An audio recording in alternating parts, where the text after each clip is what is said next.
Добро вечер. Апсолутно стоиме до потезите на Соединетите Американски држави. Тие што денеска коментираат дека ова е преседан, молчеа за Македонија. Одговори денеска премиерот Мицкоски прашан за државната позиција во однос на приведувањето на венецуелскиот председател Николас Мадуро од страна на Соединетите Американски држави. Преседанот е направен уште кога се менуваше знамето на оваа држава за да биде земја членка на Обединетите нации, кога се менуваше уставот, кога се менуваше уставното име, кога се лажеа луѓево дека за рокот 3-4 години ќе станеме земја членка на Европска унија, кога ќе станеме земја членка на НАТО и така натаму и така натаму, тоа се вистински преседани. А дали ова вие што кажувате е преседан или не, ние како влада апсолутно стоиме до аргументите и потезите на нашиот стратешки партнер Соединетите Американски држави. Но нема ниту една резолуција на Обединетите нации за да се случи вакво нешто. Имаше и хашка пресуда дека не треба да се блокира Македонија, па се блокираше, па тогаш имаше громогласна тишина од сите тие што денеска коментираат. Обвинителството повело истрага за сообраќајната несреќа во која синоќа смртно беше прегазен пешак во Волково, кој починал на самото место.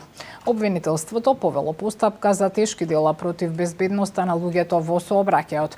Осомничената 40-годишна скопјанка на 3 јануари вечерта во Волково управувала автомобил Мерцедес, задржувајќи ист правец на движење, но без при тоа да обрне доволно внимание на пешаците кои се наоѓаат на коловозот или кои започнале да чекорат по коловозот. Со предниот десен дел од возилото удрила во телото на пешакот кој се движел покрај десниот рабник долж коловозот, во истата насока пред автомобилот, иако бил должен да се движи по тротоарот. Од ударот се здобил со повреди од кои починал на самото место, соопштија од обвинителството. Јавниот обвинител издал повеќе наредби за вештачење со цел утврдување на сите околности на сообраќајната несреќа, а во меѓувреме за осомничената се предложени мерки на предпазливост, забрана за напуштање на живеалишта и одземање на патна исправа. Владата ќе ги зголеми глобите за маркетите кои нема да го почитуваат законот за нефер трговски практики, а законите за повисоките казни за маркетите кои не ги почитуваат апелите за цените ќе се најдат пред пратениците во првите неколку месеци од годинава. Според Мицкоски, апелите и предупредувањата не дале резултат и одредени трговци и натаму, вели, го ставаат профитот пред граѓаните. Уште еднаш најави жестоки мерки за одредени трговски ланци, кои, како што истакна, пробуваат да го изиграат законот. Како влада не сме љубители на репресивни мерки, веднаш.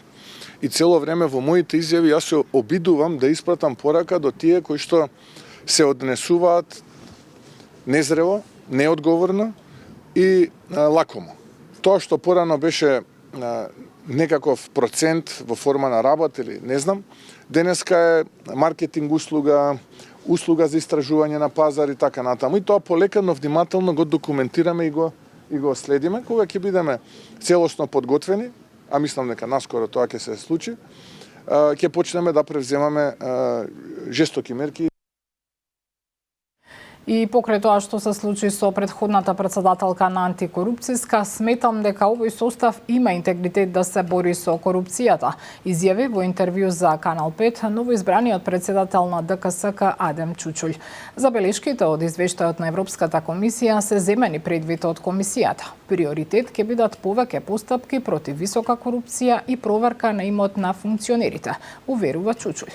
Еве дел од разговорот од вестите во 18 часот. Дали сегашниот состав ќе има храброст да отвора повеќе случаи за висока корупција? Верувам да, значи извештајот на Европската комисија детектира неколку слабости. Начелно борбата со корупцијата констатира дека нема напредок во изминатата година. Во однос на нашата комисија има детектирани клучни недостатоци, да речем, кои треба да се подобрат во наредниот период. Едно е транспарентноста, значи не викам дека моје мислење дека комисијата е транспарентна, еден од најтранспарентните органи. Но во секој случај треба нашата работа повеќе да биде присутна во јавноста. Од друга страна, во однос на проактивноста, сметам дека нашата улога во системот за борба против корупција е иницирање постапки, односно нагласување во јавноста на негативните појави во општеството. Во таа насока сметам дека има простор да ја зголемиме нашата проактивност и особено значајна надлежност во делот на следењето на имотната состојба. Таму неколку години извештајот на Европската комисија, извештаите на Греко повикуваат на подлабинска проверка и поголем број на проверки. Вестите завршија, останете со Канал 5. Пријатно.